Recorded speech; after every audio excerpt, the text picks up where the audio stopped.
everyone, and happy Friday, even though it doesn't feel like a Friday for some reason to me. It's just weird. Do you ever go through one of those days where you get like halfway through the day, you think it's one day, and then you realize it's actually a different day? That was me today. All day long, I felt like it was Thursday until about a half hour ago. So anyway, happy Friday. I hope you guys have awesome weekend plans. I will tell you right now, if part of your weekend plans are not to catch up on Jeff Walker's Product Launch Masterclass, then you're making a mistake, at least in terms of your business, because he only does this once a year.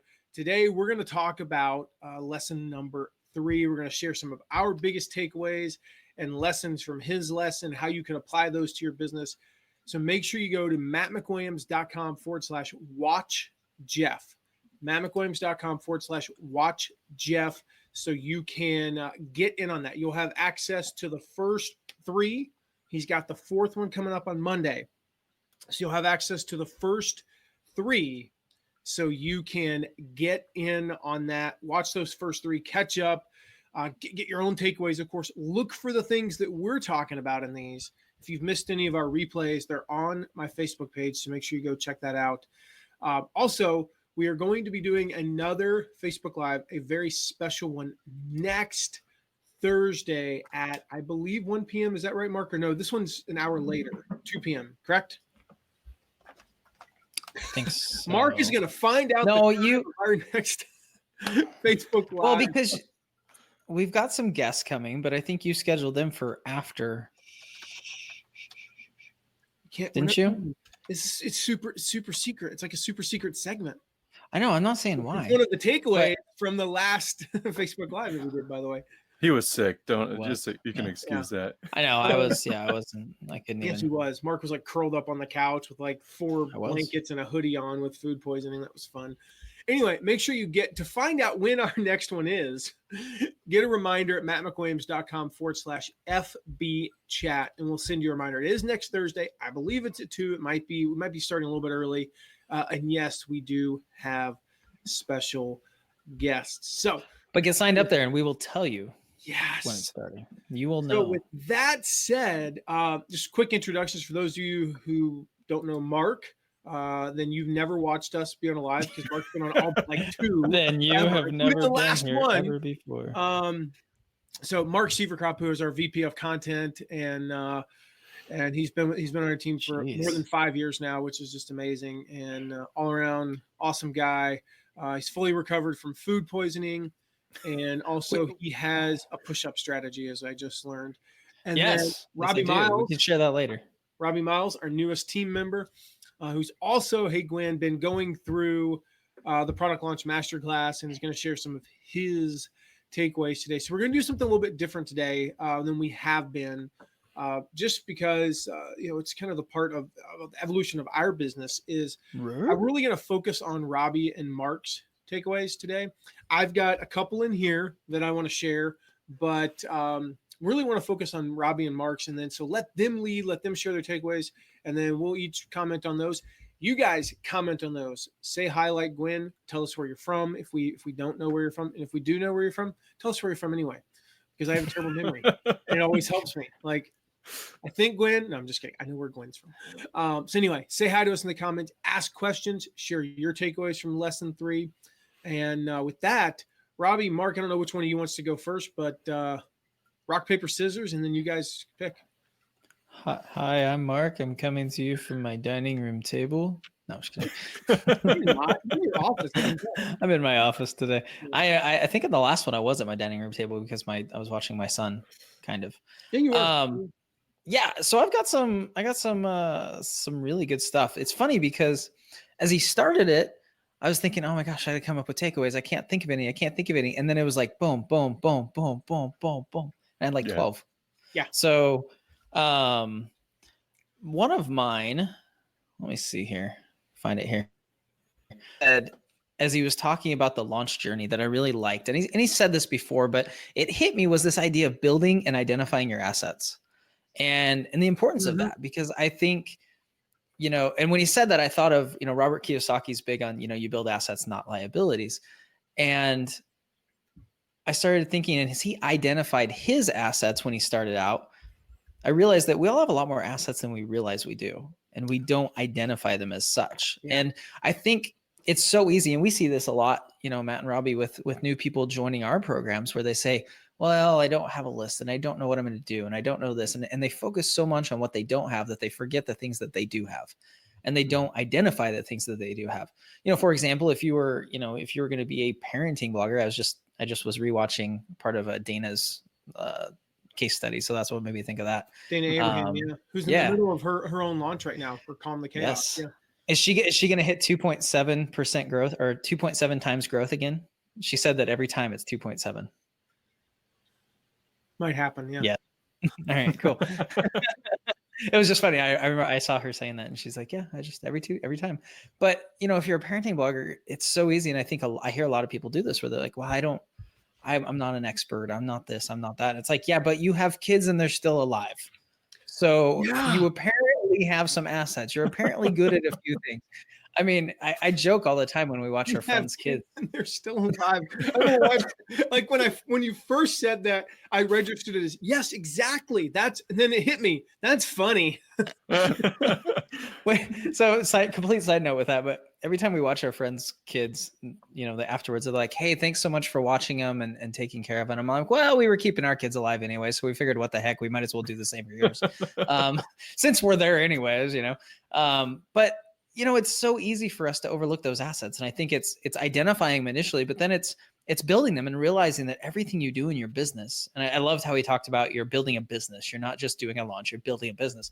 Everything you're doing is building assets, whether it's getting case studies, whether it's getting raving fans, whether it's creating content, all of these things are assets. And I mean, Matt, in your business, we've got to the point now where we look around and we're like, dang, we got a lot of assets. We've got a ton of blog posts and videos and podcasts. And it's like, wow, this is really cool.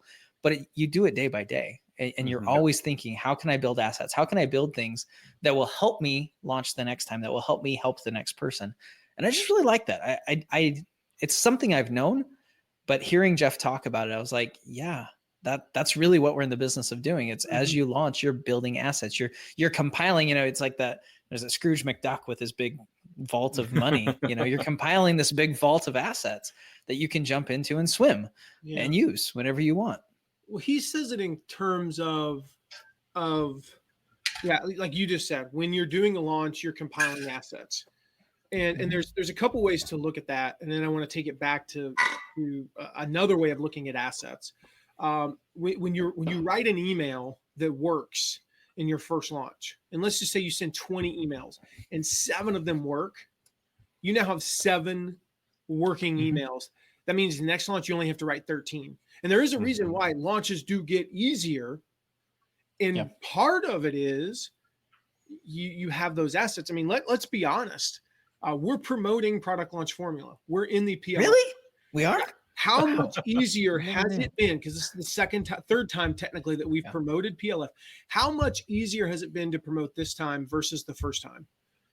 70, 80% easier. Now, we can't, this is live. I can't there's no way that this is easier or harder. It's equally as, time consuming as we'll spend an hour today. We spent an hour the time we did this before. That's an equal amount of time.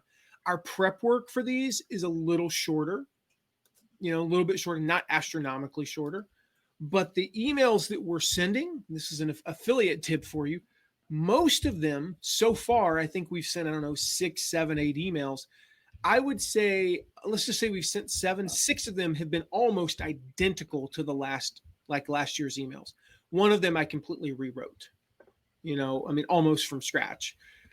But so it's just easier to promote. And so you develop these assets. We have, an email we just gave, speaking of Dana Abraham's launch, we just gave to her affiliates. It's that Midnight Mover email that we send, the Magic Midnight Mover email. Yeah. Trademark Matt McWilliams, 2019. And I just sent that. Well, where did that come from? That came from a conversation 4 years ago. And we've used and reused that email dozens and dozens of times in our own business and for our clients. And so you develop these assets. But I want people to think about assets in a different way. The average person in my audience is 56 and a half years old. Last time I checked the survey results. Let's just say 50. And let's just say 50 for argument's sake. That means that you have roughly, so according to according to Wikipedia, you become an adult at 18. According to the way that our healthcare system is set up now, you become an adult at the age of 25. 45. That was like Wow. slipping in political commentary there. Yep, sure. I did that. Went there. Let's just go with 25. You have 25 years of life experience if you're at the age of 50 that you can apply to your business. But I blog about gardening and my life experience is in a corporate office setting. Okay, well, let's find an analogy there. But if you blog about gardening, odds are you've been gardening for a while. And odds are you've had a failed crop, and odds are you've had a successful crop, and odds are you've had an issue with deer, you've had an issue with rabbits, you have this life experience that you can apply to your content. So your assets in going to your niche in parenting, Mark. I know you have Brooke's 12, Cash is 6. She's 11. Brooke's 11. I thought she just turned 12. This was her only her 11th birthday. Oh wow! Oops. We thought it was really weird when you sent that gift that was like, "You're 12. We're so proud of you," but whatever. No, we didn't. Just getting ahead of the game. We didn't send her a gift. Yes, we did.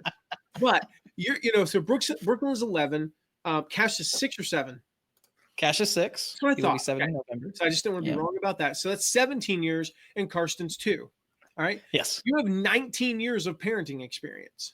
Yeah, and they're all still alive. And they are all still alive. We have an 8-year-old and a relatively healthy. Robbie has 37 children. So he's got like 192 years of parenting experience, right?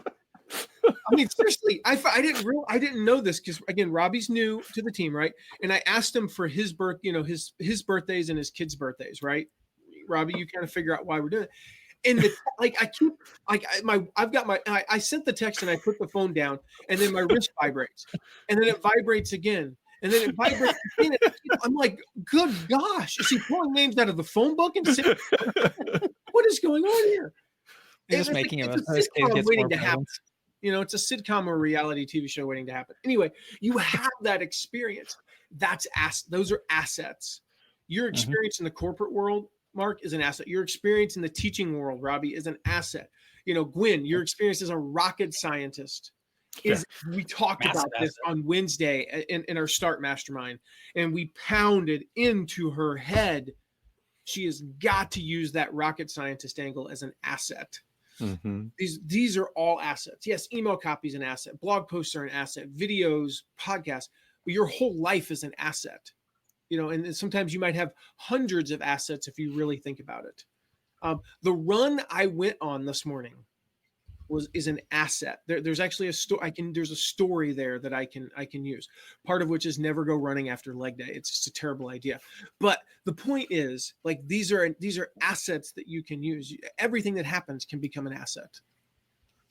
Yeah, and I'll build off that. My next takeaway is that Jeff kept coming back to, and he had that giant his launch journey. And he kept coming to that. He's like, this circle is here to build a long-term business.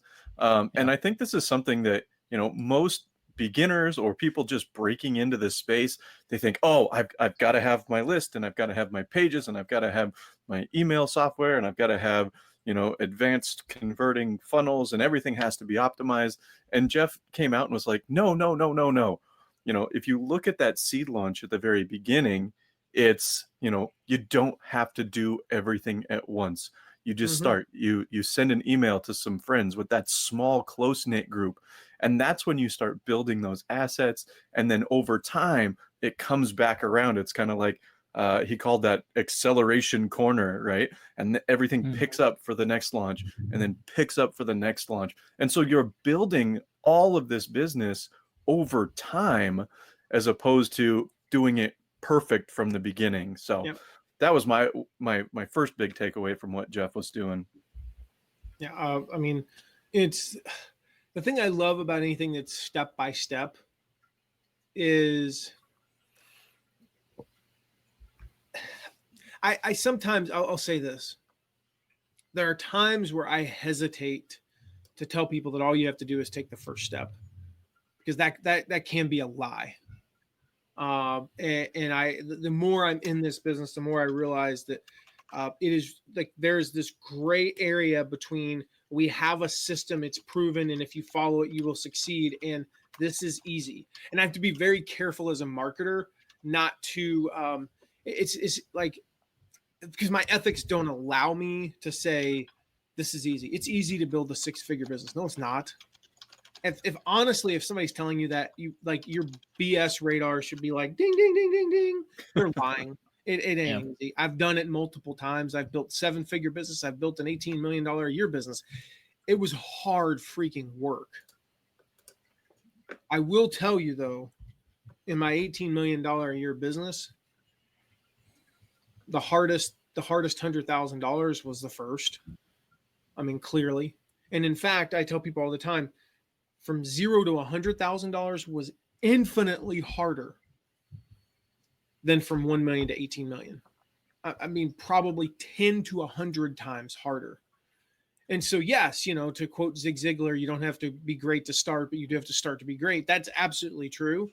And the encouragement piece there, Robbie, you know, now that I've gotten past the depressing part, the encouragement piece is, yeah, you don't have to do everything all at once. You can look at Jeff's launch one of two ways. And part of what we've been sharing these takeaways is how he's running the launch from a mechanic standpoint.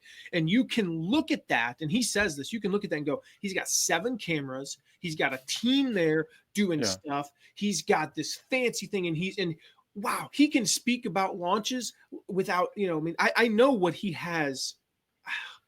I can't share one of the secrets yet. I really can't. But I know how he does it.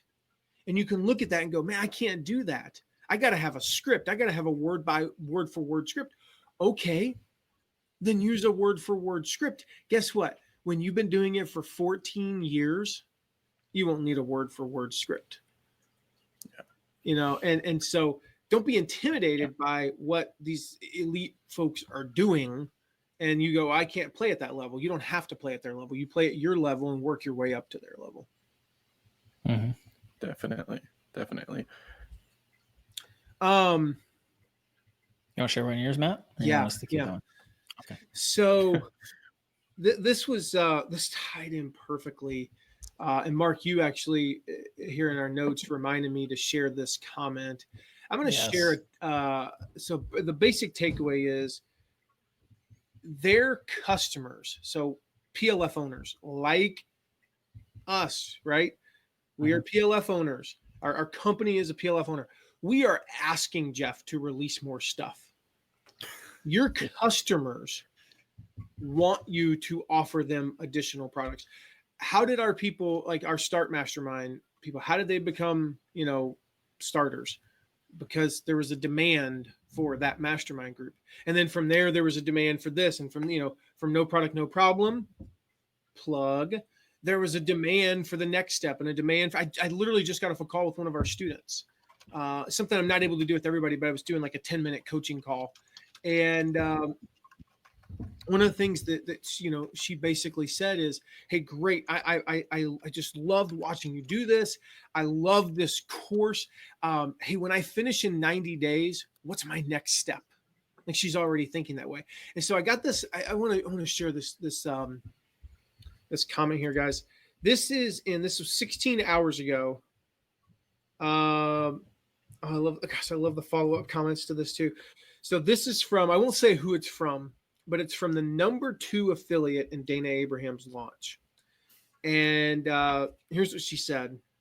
And I already messaged her on Facebook. In fact, I could see that she responded. I just haven't had a chance to read it, asking her if we can do a case study with her. So it's gonna be fun. Was that a plug mug or a mug plug? It was both, Gwen. All right. She said, and again, this is in the parenting niche. This is not an internet marketing niche, right? She is promoting Dana's course, which is about parenting anxious children. All right. So this is like way outside the mainstream of marketing. And she says, in case you're feeling skeptical about sending out all those emails, just got this email from a client of mine. Quote, I am loving all this marketing style emails and partnership approaches. The format is so enticing. You are a boss mom entrepreneur, killing it and changing the world at the same time. I love seeing your business thrive. Oh my gosh. Like, here's the thing. Parenting niche, right? I love seeing your business thrive. Your fans, your customers are like, they're cheering for you. I don't know if you realize that. Like, I forget that sometimes. They are cheering for you to succeed. They're not just fans. They're not just like excited about like the fact that you can help them. They're cheering for you to succeed. And so when you release a new product, it's not a burden or, oh my gosh, they want me to buy this now. No, it's like, yes, a new product. And to piggyback off that, actually, she just texted me right now asking how she can. I'm on that text thread. Yeah. Yeah, how she can serve her audience better. She's like, hey, I want to do this and this and this and this. And so it creates this circle where they want you to do better, and which makes you want to do better for them, and then they want you to do better. And this leads to that whole abundance thinking that Jeff's talking about all the time. He's like, just because the pie gets bigger, it's not that we all get smaller slices. And you can just see this circle going up. And I know, Matt, you probably have, or Mark, you probably have something to say about that. I'm sure I do. No, but one of the things to say about that. I have to say about that. On what you said, Robbie, I think it's important to, kind of like you said, Matt, of saying, no, it's not always easy. Not everybody's going to feel this way. You will get hate mail saying, stop emailing me so much. And the thing is, who cares?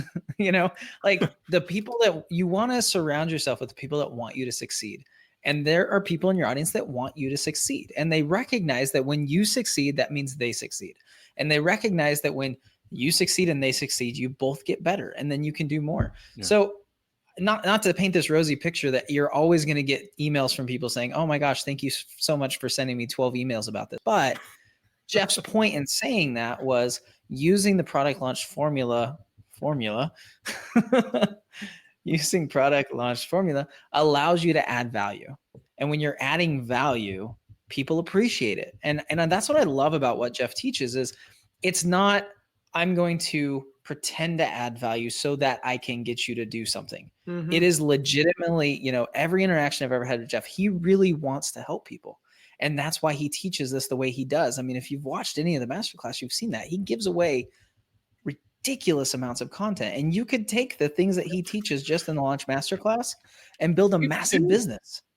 People do. There are people in the comments like, hey, I'm joining PLF this year because I took what I learned in the free masterclass last year and made $13,000.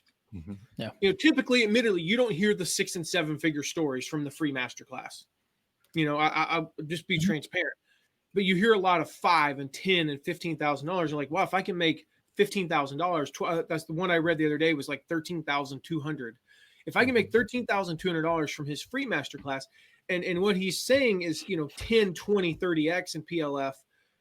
I can make 130, I can make 150, I can make 210, and then you can build on that. But I mean, the coolest thing is you can take the free information and get started. And he, I know he even talks about that. He's like, I'm not teaching this free masterclass just so you can get information. I'm teaching this free masterclass so that you can experience transformation. Yeah. And I think that's, for me, I think a lot of people see PLF, and you see people do this all the time where they get the first email for a video and they're like, oh, there's going to be a sale at the end. And they look at it as it's some sort of trap. And I think if you do it the way Jeff teaches it, it's not a trap. Mm-mm. It's a journey. It's a progression. And some people will want to take that progression all the way to the end and enroll in his coaching program. And some people won't. And Jeff's cool either way. Like, he's going to take people wherever they're at, and he'll take them as far as they want to go. And either way, the goal is to give them value. It's to help them with their business. And I think that's the way, if you want to build a long-term business, that's the way you have to look at it. I mean, admittedly, I think we all forget this. And I think, Jeff said this in an earlier lesson, a very small percentage of your people become buyers. That's just the way it is. That's always going to be the way it is. It's the 80-20 principle. But with your free content, you should be giving them value still. And so wherever they want to go to, you can help them do that. And I think that's so important to remember, because I know people get scared of that. Oh no, I'm doing these free videos and they're just going to know that I'm going to ask them for something at the end. Wrong way of looking at it.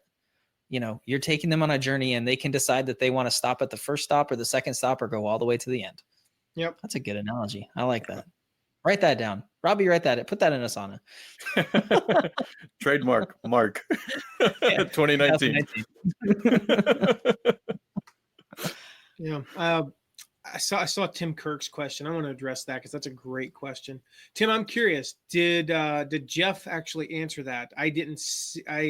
The parts that I watched, admittedly, because I skipped some of the Q&A in case studies, and honestly, I actually skipped the beginning. I watched the meat of So the which part presentation. did you watch? The meat of it to get the takeaways. I skipped the middle and a little bit of the end and also the beginning. I skipped the beginning and the middle and the end, but I got the gist of it. It's like the time in senior year English class. I literally had AP English, and so you think it'd be hard, but it wasn't. I guess I don't know. I guess I was a good writer. I don't know, but I read the introduction to the Cliff Notes of the book Catch-22, and I knew what a Catch-22 is, and I made a 77 on the paper.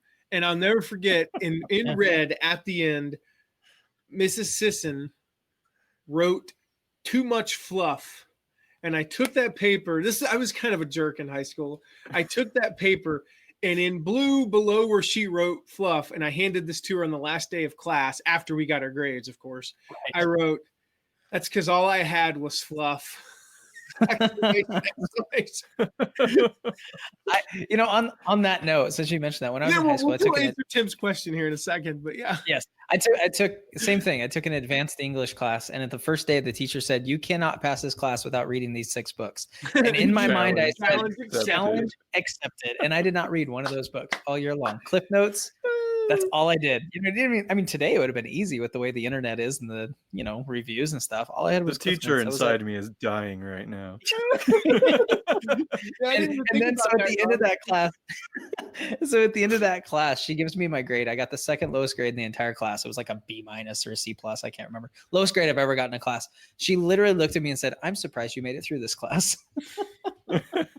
So Tim, I just said thank you. I didn't want to be here to begin with. Tim asked. I asked this question yesterday. Do you ever foresee a time when an email will not be the primary way to capture a list? What are your takes on that question? Maybe not. I mean, I never try to speculate because what will it be? Facebook's had 10 years and it's not even remotely close.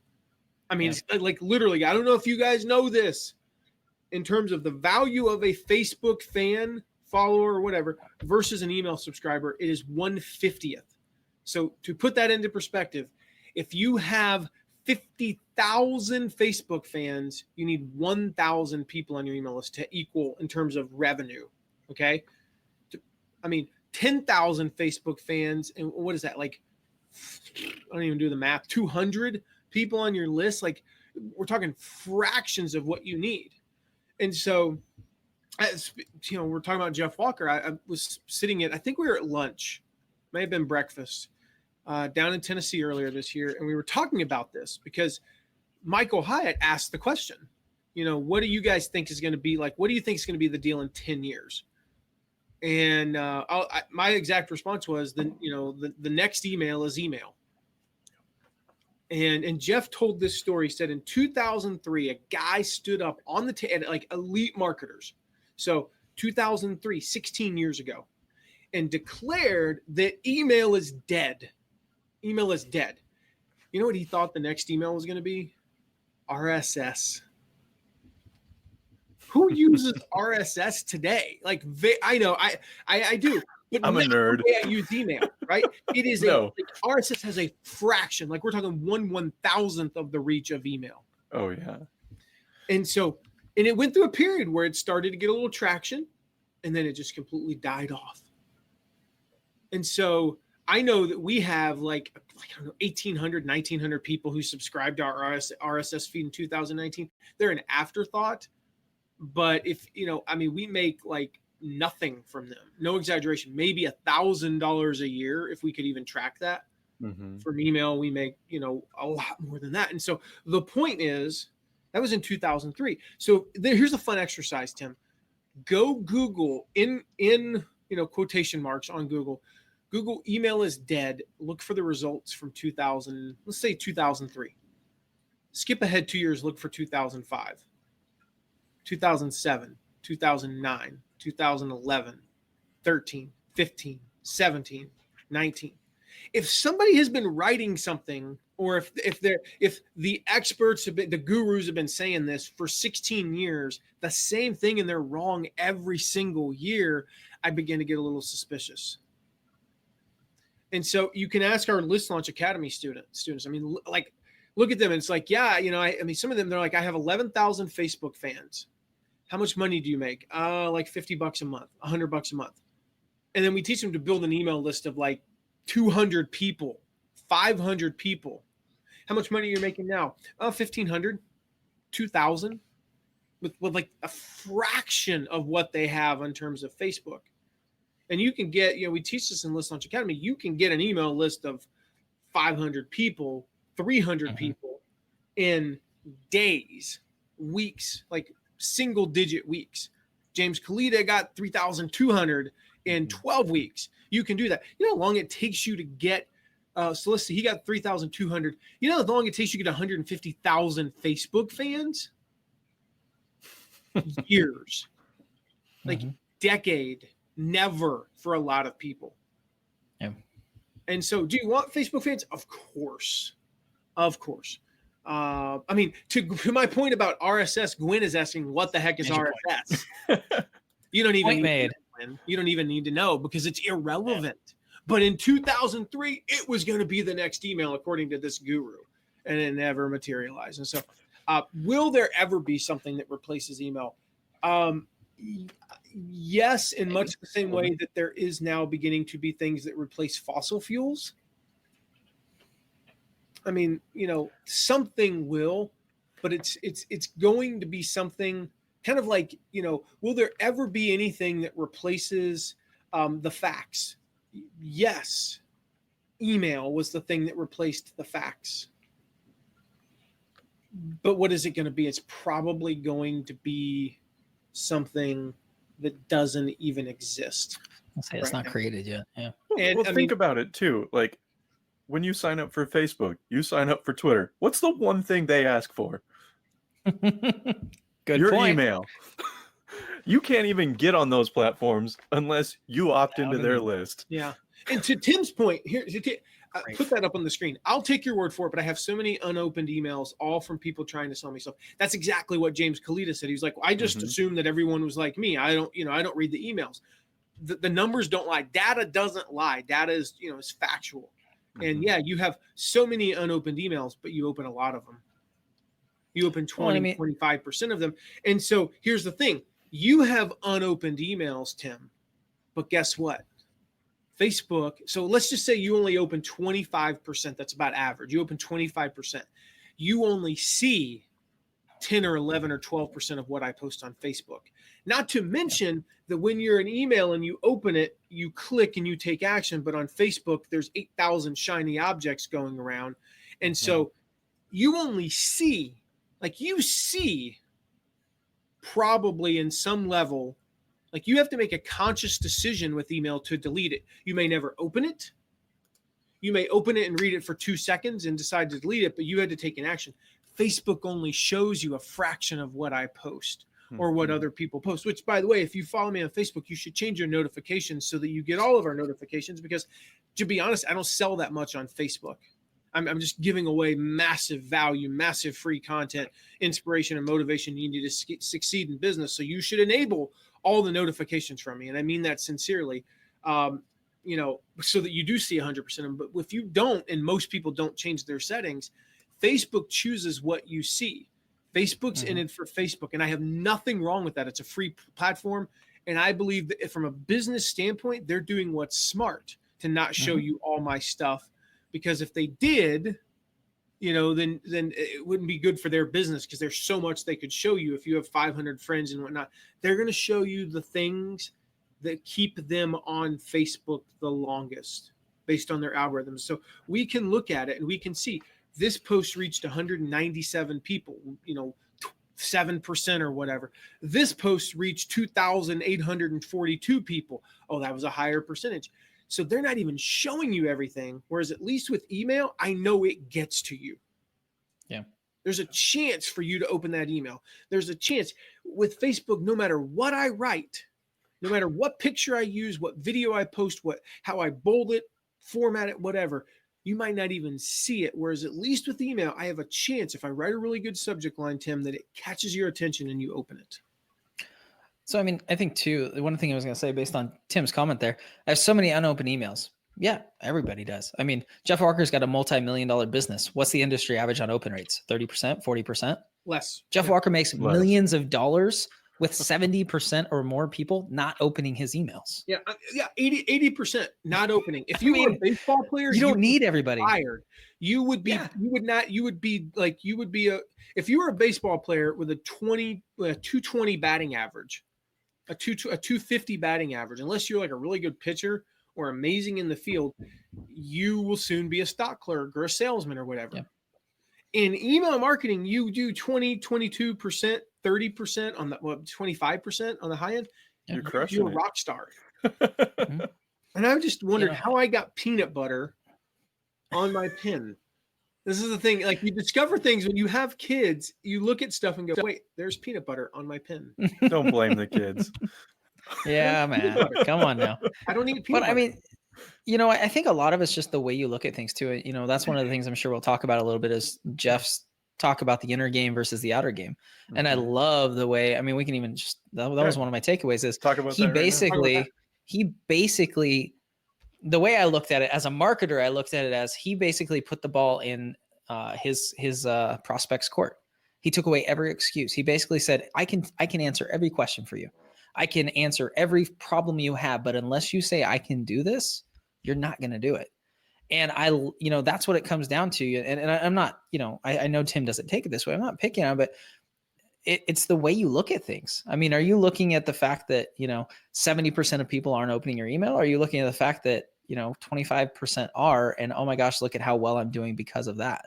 Are you looking at it and saying, I don't know anybody, so I can't make this work? Or are you looking at it and saying, yeah, I don't know how it's going to work. I don't know all the steps. I don't know where it's going to end, but I'm going to make this work. It's making that decision. It's that, what was it? The line of success? Wasn't that what I called it?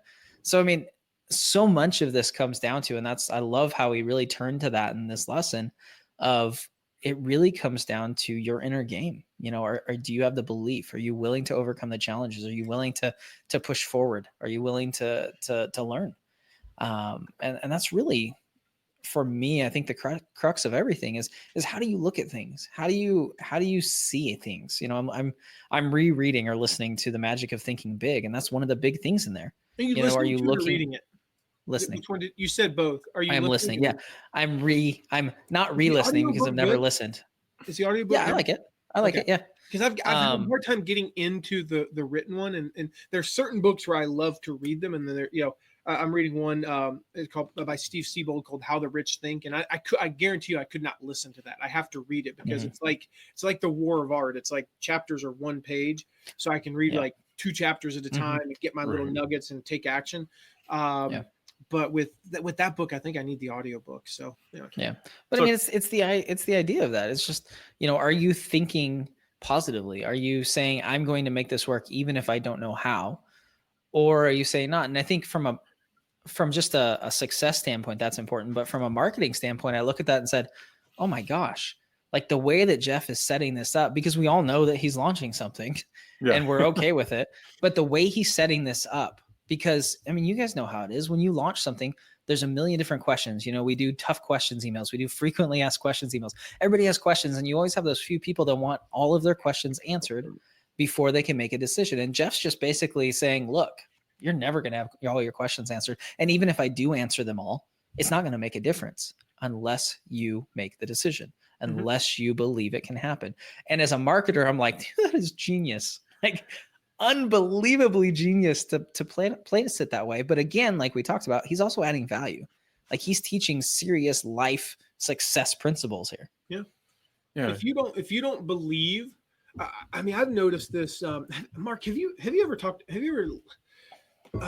about the train? Before I mention this, actually, guys, all the stuff we've been talking about, including what Mark just mentioned, you can get it at mattmcwilliams.com/watch Jeff. Mark or Robbie, if one of you could drop that link in the chat. MattMcWilliams.com. Got it. Watch Jeff. You can see all the lessons and get ready to watch the one on Monday live, which I highly recommend. Get on there live at least for one. So, Mark, have you ever heard of the transcendent rep? No. I think it's called the transcendent rep. It's I'm almost positive it's like a Navy SEAL term, but I could be wrong. And I'm going to do some research on it because I heard about it for the first time today, and it blew my mind. And it's this it's the idea, and I've noticed this, that if you can every set, if you can just do one more rep. And I know most of us, Mark, and I was describing this to our Start Mastermind the other day, and it was weird what happened. Like it really did change who I am. It was the strangest thing. Like, and so I kept, when I first started doing, like, trying to do lots of push-ups again, and I would be in a set, and I would get to, like, the 9th rep, and I'd get through it, and I'd drop down for the 10th, and I'd get halfway up, and I would drop. My body would give out. But then the next time, something clicked in me, and I learned how to use my whole body. And when you're struggling to do a push-up, Mark, this, like, you work your abs, your hips, you're using, like, your shoulders, your toes, your neck hurts. Yeah. I'm using my quads and my hamstrings to push up. And I mean, and you push up and your body is like, shaking. And that's just on the first one. But when I did it, there was this transcendence, because I was like, okay, I will never let that pain hold me back again. And so what was funny is, later in the workout, it would be the 9th rep that I'd be doing that on. And then a little bit later, it'd be the 8th rep. And I'm like, I'm dying. And I was, we were joking earlier, like, my goal, like, I'm dying because I'm, like, so close to getting 200, in my time limit. And I'm like, the other day I did 186, today it was 180, and I was so upset. But I texted a friend of mine about it, and I was like, this sucks. And he's like, dude, did you fatigue the muscles? I was like, yep. He's like, are you like dead right now? Yep. He's like, then you won today. But it was that idea. So I got down, I was at 179, and I'm like, you know what? I have to do one more. I have to do a transcendent rep. And I got down, I got all the way to the bottom, and I got about 2 inches up, went boom.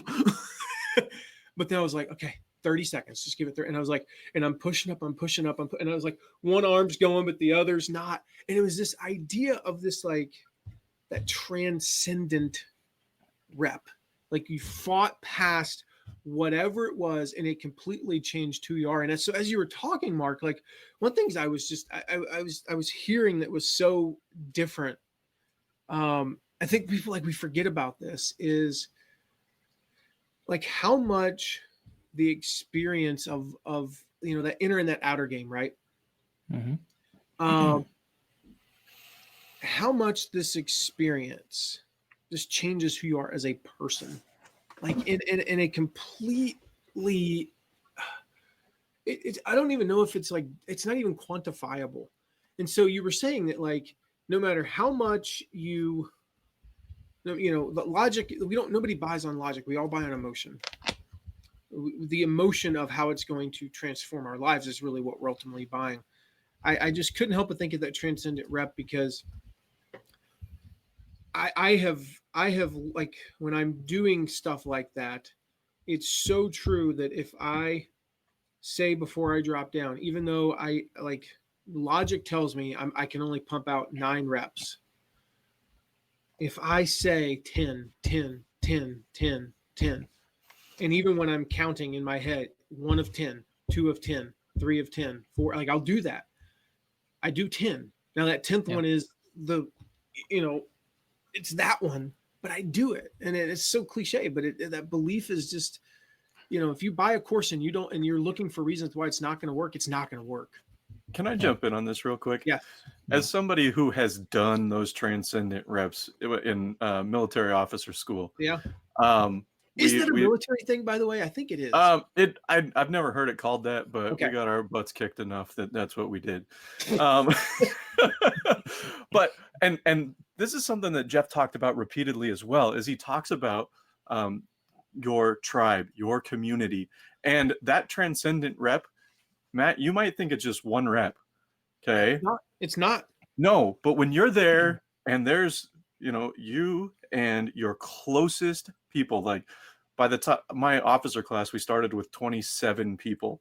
We graduated 10. So when at the very end, when there was 10 of us, right, and we'd be doing push-ups, we'd be doing whatever exercise, you'd get an extra 5, 10, 20 transcendent reps because you're there with a group, because you have your community, because you have that common cause. And that's one of the things that I love that Jeff is doing with his launch, is he's talking about the comments and he's drawing everybody together, because this goes back to his whole, we all do better when one of us does better. So that you can see how all these different things are connected. So Yeah. Yeah. Can I give a negative example of this?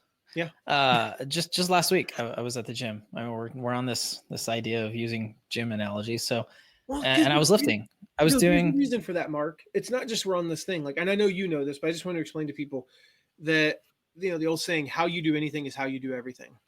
Mhm. And I know for me, guys, I'll just tell you guys, like we have this I want to call it a campaign project, that we're working on actively, and it requires me to reach out to a certain number of people in a given period of time. And I can tell you guys that, like, I have two choices. When I say my deadline, like my hard cutoff today is 5:40. I have two choices. I can send an email at 5:39, or I can close the computer. And do your rep. in that aspect, my transcendent rep is just sending that email. I don't even care if it doesn't even produce anything. If it doesn't even produce anything. But the irony is, this is what's funny. I don't know how this works. Like, I don't. It seems like the emails that I get the most responses to are the ones I send at 5:39. Mhm. Like I'll Yep. be like on my app looking for another email 20 minutes later, and I'll notice that's Yeah. the person that responded. So there's something to Mhm. that, guys, I think. So Mhm. anyway, go ahead, There Mark. is. No, I mean, I was last week. I was lifting, and I was going for a new bench press max, and Did you get it? I got a new max. I did not get what I wanted to, and that's where the story comes in. Still on I increased 15 pounds, but I did not get what I wanted. And here's the thing: I was lifting when everybody else was doing what they call the WOD, the workout for the day, because I had missed doing bench press max the week before. And so I was there, and I laid down on the bench, and I put my arms up on the bar, and immediately the thought came into my mind. And anybody that says that positive and negative thinking doesn't affect you, you're lying. Mhm. Because I sat there and I'm like, okay, I'm going to do this. And then the next thought in my mind was, okay, nobody's here to spot me. How am I going to get out of this if I can't get the bar up? And at that moment, I knew I would never lift that day.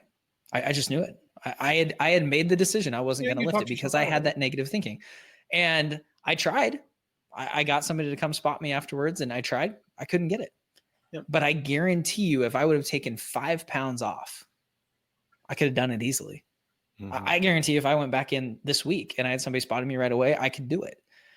Because when I did 10 pounds less than that, it wasn't easy, but it was relatively easy. And so, when you say that negative thinking doesn't affect you, it does. The minute that you think this isn't going to work for me, it changes. It changes everything. So it's so important to have that belief and that mindset. And like you said, Robbie, to be surrounded by that community that's building that in you, that's saying, yes, you can do it. Yes, you can do it. I believe in you. And people see that, people see that last rep. When you mentioned that, Matt, all I could think of was when I was on my mission one time, I felt like crap one day. And I told my companion, I'm like, hey, we're going to go out and work, until this appointment we have at 10 o'clock. And then I've got to go back. I don't feel good. We got to 10 o'clock and I said, hey, it's almost lunchtime. Let's just keep going. And I was just trying to get through the day. Literally, I was just doing my transcendent rep. I was just getting through the day. I felt horrible. Yep. And I worked the whole day. 3 months later, that same person says that they base their entire work ethic on their mission on that day and my example. And I'm like, dude, I was just trying not to die. Really, that's all it was. I was trying to get through the day. I was not trying to teach you a lesson at all. But that's what they got out of it. And the same thing happens with your community. The same thing happens with your list. To you, it might just be, I'm just trying to get through it. I'm just trying to figure it out. But to them, they're learning life lessons. Like they're learning things that are going to affect them. And the cool thing about the businesses that we all do is it's in all aspects of their life. Like you said, the way you do one thing is the way you do everything. So maybe you show them that you can push through by, finishing your launch when everything's going wrong. But to them, they look at that and say, well, if he can do that, then I can make my marriage work. We were about to get divorced and I stuck with it because I saw what you did. And it's those kind of things that just, they're bigger than any one launch. They're bigger than any business. And it's massive. And those are the types of things that this inner game, outer game does. And it's it's that community that you build because you build things around all aspects of life. Matt, we've had that in our community where somebody's struggling and we all rally around them, and it has nothing to do with business because we're a community. Yep. And that's the cool thing about it. That was a tangent. Sorry. I don't know where that came from.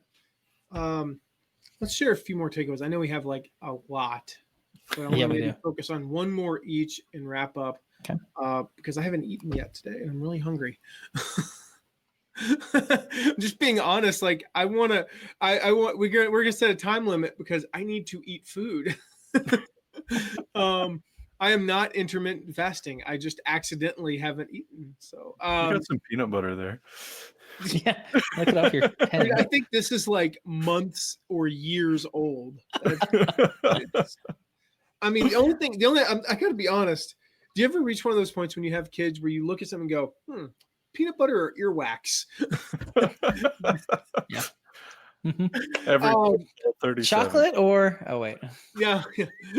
So I'll take one and then we'll finish up. Maybe go me, Robbie, and Mark. We'll let you do the last one. Perfect. Last one. It's a concept that I know we are super familiar with because we've been in the PLF ecosystem for a long time. But it's what Jeff calls the launch umbrella. And the thing I love about this, again, when you have a system, when you have a formula, it's easy to think that it goes, you go success, PLC 1, success, win. It actually sometimes goes success, failure, success, failure, success. You take 2 steps forward and 1 step back. You come together because opposites attract. And nothing. Paula Abdul, early 90s. Oh gosh. Oh man, you guys are too young. It was a great song, anyway. But no, you do. You take 2 steps forward and then you take 1 step back. Sometimes you start off with 2 steps back in PLC 1. The thing about the launch umbrella, and this is like, again, the inspiration, but also, just practical. The inspiration side is you have time to recover. If you have 3 or 4 PLC, pre-launch content pieces, if you have, 5 days where the card is open, you have time to recover. That's the inspirational side, is like, yes, you can still do this just because you make one mistake. The practical side is if you screw up, thank you, Stacy, for knowing the Paula Abdul song. If you screw up PLC1, here's the cool thing. You can address all those mistakes. And when I say mess up, not that, you accidentally forgot part of the video, like that's not what I mean. But maybe you're supposed to hit on 4 objections, 4 myths about your industry, and you only hit on 1 of them. And these other people are going, yeah, but what about? And you can address those. You have all the time in the world to address those objections, those myths that people believe, and overcome those objections. And so that launch umbrella or launch parachute, is probably the better term. And because I always get the launch umbrella and the launch parachute mixed up. The launch parachute is, all right, you're off course, but you can steer it back. You make a mistake in PLC 1, you can fix it in PLC 2. If you make a mistake, in PLC 3, you can, nope, you got time in PLC 4 if you have a 4th piece. If you mess it up here, you can address it on on a live stream, and you always have opportunity to fix those mistakes. And then going back, this is it goes all the way back to the first thing we said. Then you have those assets and you say, you know what? PLC 1 is nailed down. It is awesome. PLC 3, I need to make these tweaks because I learned something, that made these. PLC 2 was a disaster. I got to fix that. Day 1 of the open cart was really good. Day 2 sucked. And so now you look at this at the end and there's, of the 17 assets that you created during that launch, 9 of them work. Good. Now you can focus on the 8. And then in the next launch, 5 of those 8 will work. And now you've got 14 out of 17 that are dialed in. Now you can focus on those 3, and you begin to dial things in, and sometimes it takes 3-4 launches, but that's the umbrella, the parachute that you have. Yeah, that's awesome. And to kind of go off that, I think one of the things that Jeff talks about is the importance of your avatar, right? And how you're always refining that. And as you continue to refine that, your content that, Matt's just talking about is going to get better. You're going to get that content more dialed in because you're never done refining that avatar. Mark, I know you just had an experience with this. You want to share that real quick? I did. Yeah, Matt, I don't even know if I've shared this with you, but Diane, who's in our Let's Launch Academy program, Diane, oh gosh, I feel Pleasant. Yeah, it was like Pleasant, it took me a second. Pleasant, yeah. She really have she one had asked. Diane, so. Yeah, she had posted and asked about something in the course, and because of that, I just said, "Hey, who's your avatar? Who are you talking to?" Because I was trying to help her out with it, and she responded with probably, Matt, I would say the best avatar definition I've ever heard. Literally the best. So listen to this. I mean, this is good. It could be better, but it's good. She said, they're mature adults, 40 to 85, professionals or retired professionals who own their own home and need or want to remodel. College degrees, 6-figure income, love to entertain, travel, garden, love music and art, love animals, place a high importance on sustainability. They drive a hybrid car. They're planning to stay in their home and upgrade it for beautiful accessibility. Nothing that screams, quote, invalid living here. The upgrade may include a residential elevator. They don't flinch at a high investment, but they are frugal, take pride in making great decisions based on honest information. They invest wisely and are generous donators to nonprofit organizations. They also give their time to worthy causes. I mean, is that not like that's just the first she half. knows this person. She knows this person. That is awesome. And so to tie into that, as I was watching Jeff, I realized he proves in this lesson that he knows his avatar. You guys remember how he did that with the paper? Mm-hmm. This was awesome. Like marketing wise, this was cool, but like he proved because, we talk all the time that getting somebody to buy into what you're doing, whether that's free content or a paid program, is they have to believe that you've been in their shoes. You know what they're feeling. Yep. And so Jeff says, hey, what are your challenges? Put them in the comments. So he puts them in, they all put them in the comments. He reads some of them and he goes, okay, let me share what I wrote down beforehand. He unveils these papers and it's the exact things that people said, literally the exact things. And that's Jeff showing, I know who you are. I know your challenges. I know who you are. I can help you get to where you want to go. Yep. And, that's the power of an avatar. And like Jeff said, and I don't think I've ever heard him say that and reiterate that you're always refining it before. But that's the power of always refining it. As more people come through, and Matt, we've done this. Our avatar changed greatly. It's evolved because my audience. It's every year, my audience gets about a half year older. Now, like, well, what does that mean? But keep in mind, like, somebody in my audience has died in the past year. Not to be morbid, but that's just reality with that many people. Mm-hmm. And then somebody's come in that's younger. But if you look at the progression of my audience, the average person in my audience is about a half year older every year. Yeah. And so it's evolved to a lot more people who are in what we call an encore career. It's evolved into a lot more people who, their life, like they have grandchildren, mm-hmm. Now, and they worked 20 years in a corporate job, 30 years in a corporate job. And so their audiences tend to be older. And so, yeah, I mean, like, it's interesting how that happens. Like your audience evolves, and sometimes it becomes like a self-fulfilling, avatar. You say, here's who I want to target, and well, that's who mm-hmm. you attract. Mm-hmm. But sometimes that's not actually who I set out to serve. I was gonna say, yeah, when we created No Product, No Problem, what, 4 years ago, 3 years ago? 40, yeah, I'd say of our first crop of students, the average age was late 40s, mid to late 40s, 45, 40. And that's who you were targeting. I mean, we were targeting late 30s to late 40s. Yep. I mean, it seemed like the next crop, and we realized it was like 52, 53, average. With now we started having a couple of like like I'm 72s sprinkled in. I'm 66, and it was like, okay, that dragged it up to the maybe 40, 54 probably by then. And today, I said the other day, I said it was 56 and a half. It's actually closer to 58 now. And I mean, like, that's really like 58 at one time was like Social Security, if I'm not mistaken, like probably like in the 60s, but still, like, and of course, 68 is the new 58, but still, like, every year that gets a little bit higher and higher. And so it evolves. The good thing is I'm getting older too. So, I'm getting closer every year to our avatar. But I mean, with the avatar is so important and so many people struggle with it. And I got to tell you, Matt, I want to give Diane some props. I could not define Pete as well as she defined her avatar. I will say at one point you guys actually had defined Pete pretty well. So well to the point that I emailed you and said you need to change Pete's name to Robbie. Because yeah, did you email it to me? This was probably 3 or 4 years ago.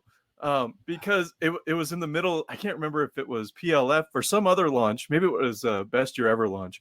And it was so dialed in. It was so dialed in. You were speaking to every single issue that I could come up with. I was like, oh, but what about this? But what about this? What about my 37 kids and how that's going to change how I eat? What about like every single issue? And I was like, and then you came on and you're like, Pete, my avatar. I'm like, wrong. His name's not Pete anymore. His name is Robbie. Yeah. So like, but that's what you want. Yeah, you can dial it in, and it really, it allows you to serve them better. Jeff, the reason he can do what he's doing is because he knows us so well. Yep. I agree. Sorry, I just if you want to jump on, and I was waiting until I had a moment to say hi, Kurt, so I didn't have to interrupt Robbie. Anyway. So if you want to check out what Jeff's doing and all this avatar and the big reveal that Mark was talking about, head over to mattmcwilliams.com/watchjeff. And it was awesome when he just pulls that up. Like, if there was an audience, you would have heard an audible gasp, if they were in the same room as him, because you're like,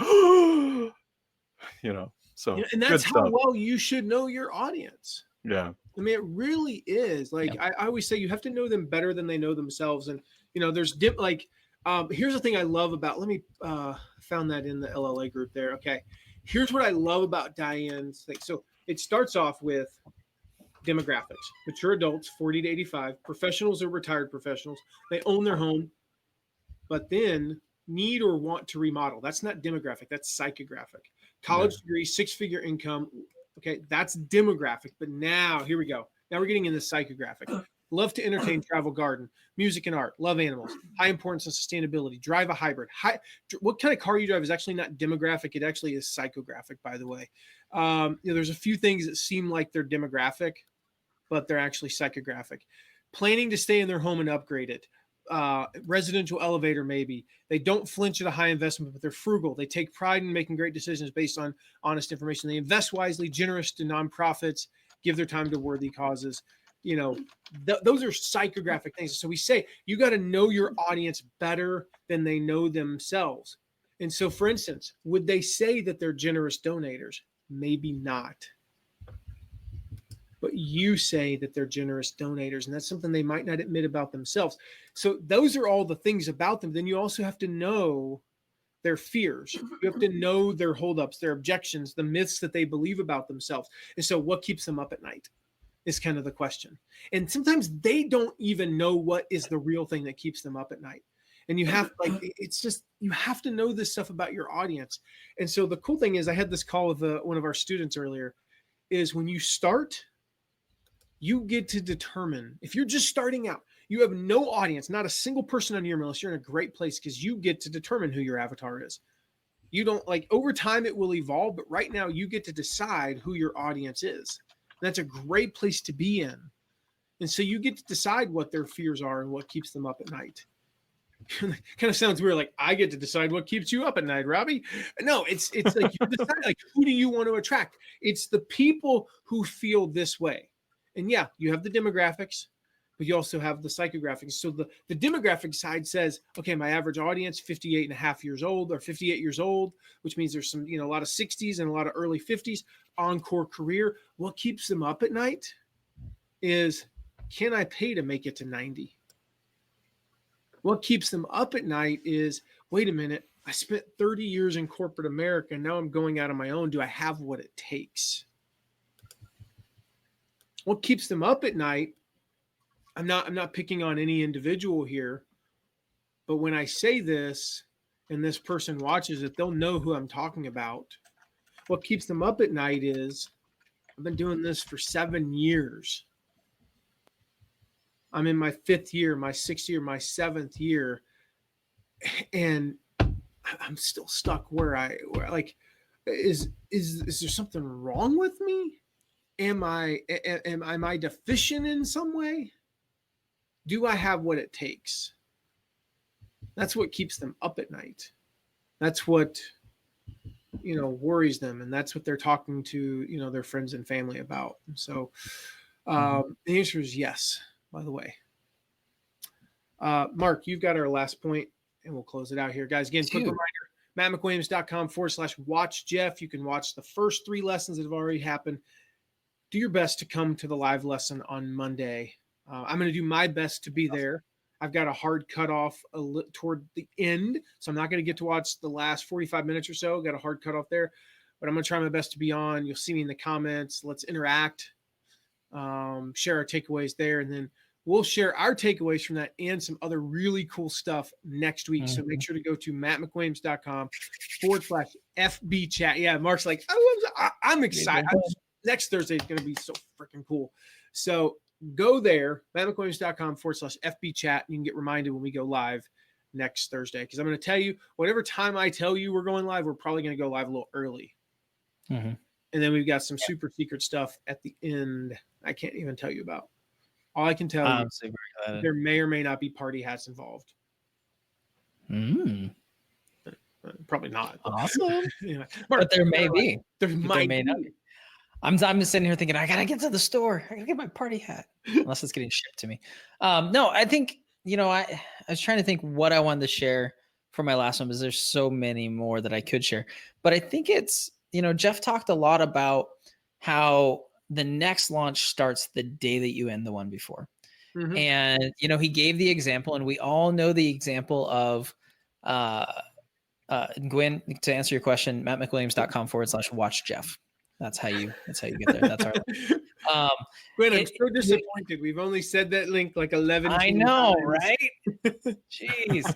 But he gives the example on things like that. It's right above your comment. She's a starter. We can pick on her. But he gives the example of Marvel, and how when you go to a Marvel movie, and everybody knows now, you go to a Marvel movie, the credits end, you sit there for a second, and then you see what's happening for the next one, and everybody's like, oh my gosh, I can't wait. And how you're always seeding the next launch. You're always, whether it's case studies or talking about it. I mean, Matt, that's one of the things that you do great, is just this idea of just sprinkling in, oh yeah, Gwen's a member of our Start Mastermind, or oh, so-and-so's an MPMP student, or in our MPMP course, we talk about this, and just always having that mindset of you're priming people for the next time you launch, and you're getting them in the mindset of thinking, ooh, that's something that I might want to be a part of. Like, oh, that sounds good. Oh, what am I missing out on? And by doing that, it's starting that launch. And that's one of the things we teach when we are teaching people about running affiliate programs too, is your best time to get your affiliates for your next launch is the minute you finish your launch. The time to get somebody to say, yes, I want to promote your next launch, is when you send them a big commission check, because, well, they're excited. But everything in your business goes that way. It's having that mindset of, like Jeff says, always be launching.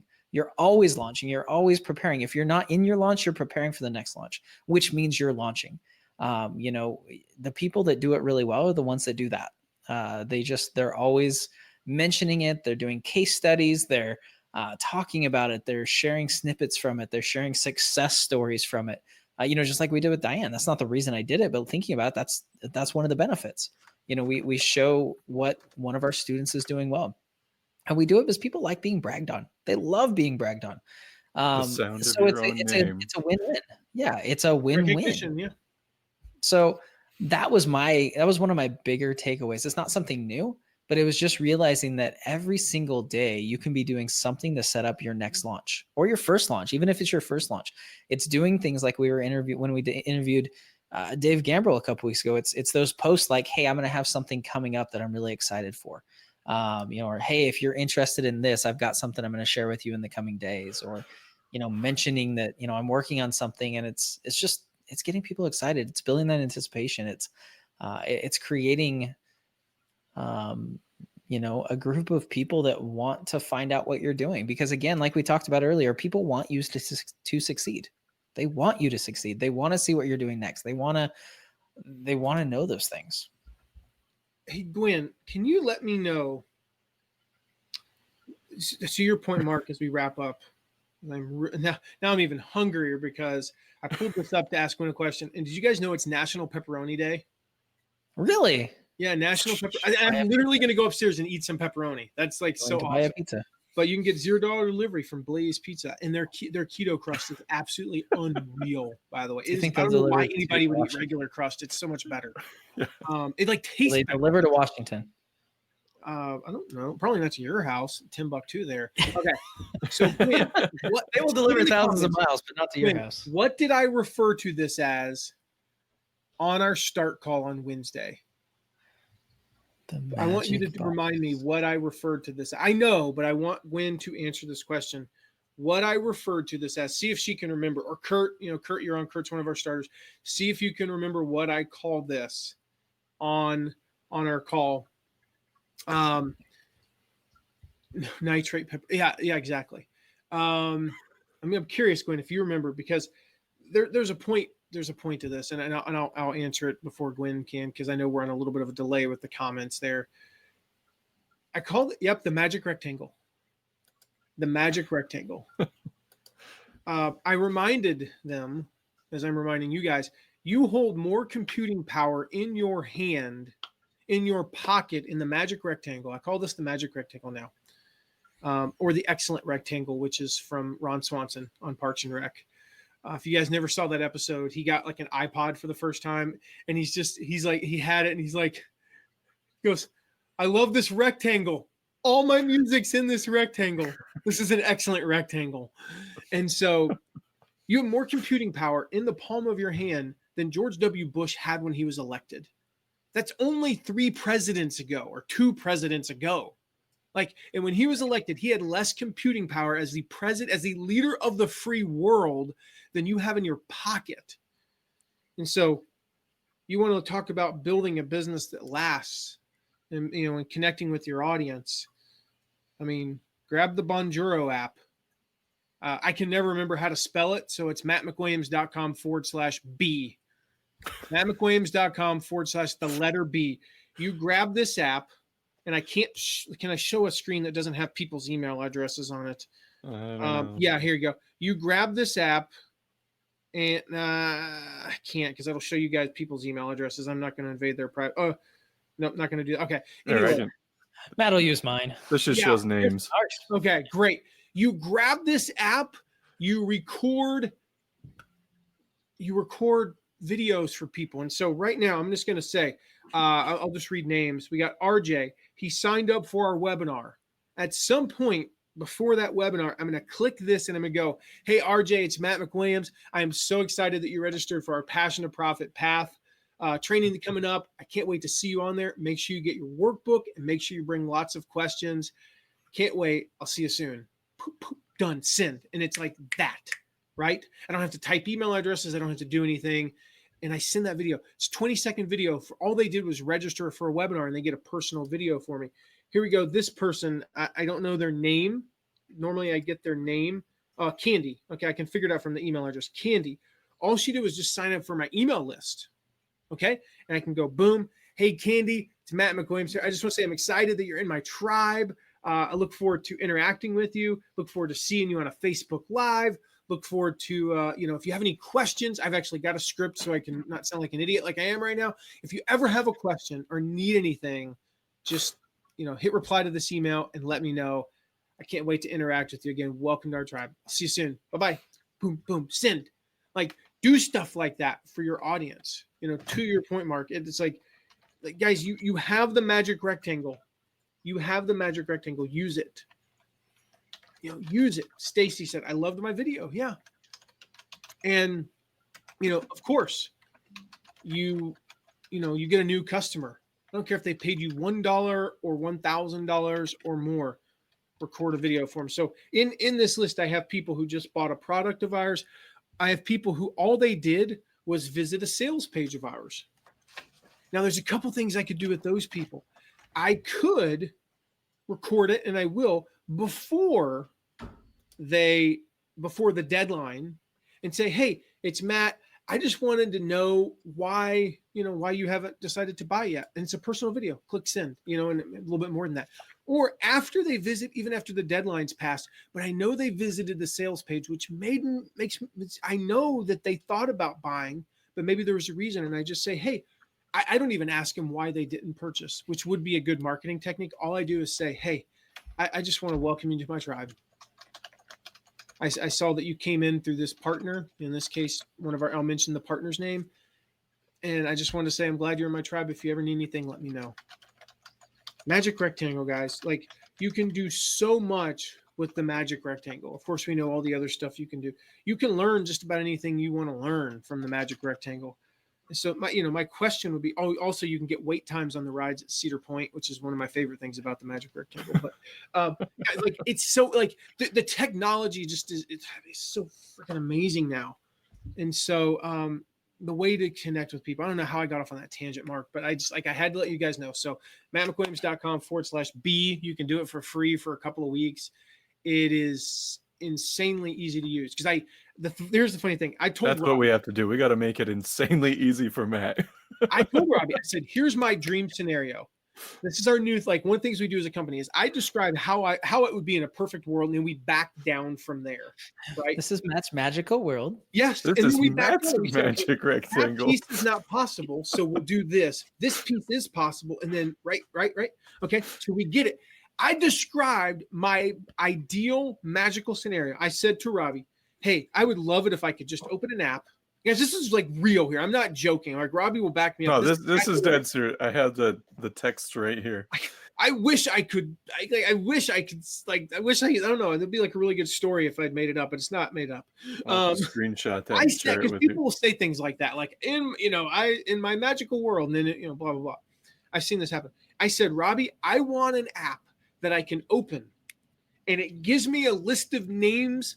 I can press a button, click record the message, and press send. And I don't have to do anything else. Because I'll tell you, one of the biggest things that kept me back in the old days from recording personal videos, Stacy, and you loved your video, thank you. One of the reasons it was hard for me to do that was I had to do something like a camera, stand here and go, hey, Stacy, okay, save, type in like Stacy's video, upload it to Dropbox, and then, send you a link. And it took like 5 minutes. And so it was just inertia. I've got 17 minutes to record videos, which means I can do 3 of them in between meetings or whatever. I can do 3 whole videos. We have 12 new people. These take me 30 seconds because I said, I described my dream situation, and I'm pretty sure Robbie said, I think we can actually do exactly that. And I was like, really? He's like, yeah. He's like, let me look into it. An hour later, he texts me and says, yep, we can do exactly that. Just you put the app on your phone, you connect it, boom, bada bing, you're done. And I don't have to do the work anymore either. Yeah. Well, it's Bonjuro. So again, I don't know how to spell it. So mattmcwilliams.com/B. Yep. And there's a bear. I think it's a bear. It's a bear. Waving. It's waving, yeah. Zoom in on your home screen. But anyway, it's just the coolest thing, guys. So I'm an evangelist for it now. That's what you should be for products, by the way, that you love. You should be an evangelist. I've got something, guys. I got to tell you this. I'm an evangelist for tortilla chips. This is so.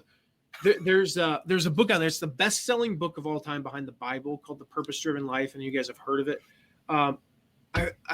There's something in there. It's about Rick Warren writes about the 5 elements of religion that everything should have, and I was like, I'm reading it going, business. So I've got something coming out soon where I'm going to share that, like the lessons I got from that book, ironically, about business that are going to blow you away. And one of those things is evangelism, and like being an evangelist for the products that you're talking about. So, yeah. So anyway, guys, awesome takeaways. Again, go to mattmcwilliams.com/watch Jeff. You'll learn what we learned and a million things more. They're going to blow you away. Probably not a million. A million, such a round number, such an even number. It's amazing. It's an even number. I used that the other day at soccer practice, just so you know. Did you really? Yeah. That's a Mitch Hedberg quote, guys. He's like, he's like, hey, hang on, how many students go to this school? And somebody was like 5,000. He goes, that's amazing. Such an even number. Oh man, they say the ingredients for Sprite are lemon and lime, but there's more to it than that. You want some more homemade Sprite? Not till you figure out what the heck else is in it. I like Gwen's comment here. Matt McWilliams is going to starve due to all of these squirrels. I'm pretty hungry. Just eat a squirrel. Just eat one of the squirrels, Matt. We've got a lot on our property, so I can. Jeff Walker has a squirrel cam, so It does. We used to have a squirrel on our property. He A left. squirrel. Yeah, he left. he's Squirrels are not indigenous to this area. They should not be here. There was not squirrels in my town until right after I graduated from high school. They're slowly migrating out. But I convinced him. There weren't squirrels in my town. It wasn't. No, there was no squirrels. We live in a down desert. till the factory We shut live in a down. desert. We live in a desert. There was no squirrels. They're not native to this area. You don't see squirrels scampering up the trunk of a sagebrush. I'm just saying. No, I don't, because I don't ever see any sagebrush. So. And we didn't ever see any squirrels until several years ago. Oh man. We convinced him to leave, though. We invited him to go elsewhere. Oh, I feel like no, not going to go there. I feel like that could have taken a political turn really fast, and I'm going to just shut that down. All right, guys. So awesome stuff. Make sure you check out Jeff's masterclass. And any last words of wisdom, gentlemen? No, just make sure you sign up. The last time I ever asked you guys that question. Make sure you sign up for updates of when we go live next time. mattmcwilliams.com/FB chat. We'll make sure that we send that reminder out next time we go live. I'm like borderline delirious right now. I was just gonna say, no, Matt, you've talked enough for all of us. All right. See you guys. Why did my pay decrease this month? So weird.